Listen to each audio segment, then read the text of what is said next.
Okay, the final step is, now that we've got this bore indicated, now we want to check the true perpendicularity.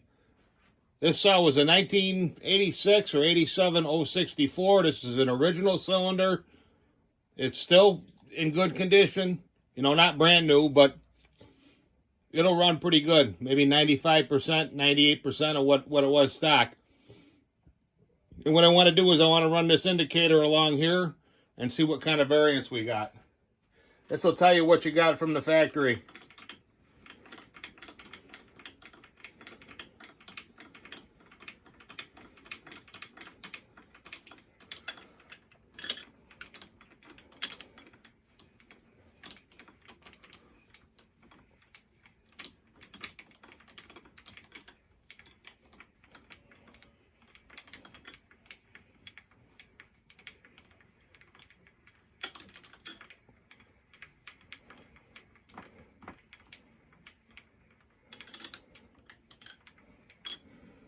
So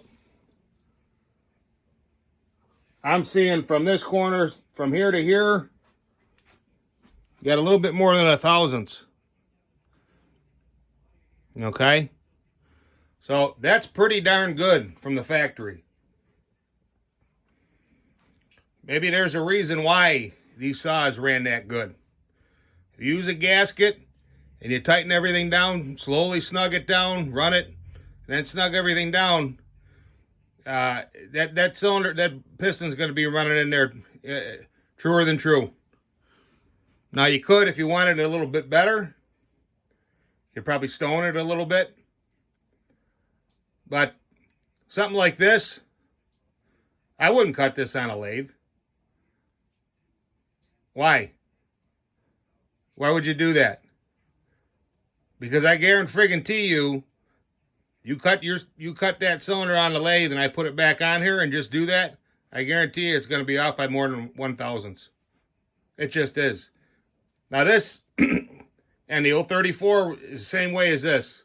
2/10 on the bore, maybe about 1/1000th. Next one up, we'll try this with the 562. Same thing. We'll put her in the holder here. Indicate this in. Indicate that bore. Put it on there. And we'll run the indicator around. We'll see how far out it is. I bet you it's more than 1/1000th from the factory. I don't think that these cylinders, and of course, I don't want to throw nobody under the bus until I know what I'm talking about, but we're going to prove it to you. You know, there's time for talk, and then there's time for action here. You know, there's an old saying, money talks and bullshit walks. So we're going to find out what we got here. Same process, but I'm going to call it for tonight. I've got some other things to do. I think I'm going to pour myself a nice stiff drink and then see what I can contemplate here. Alrighty.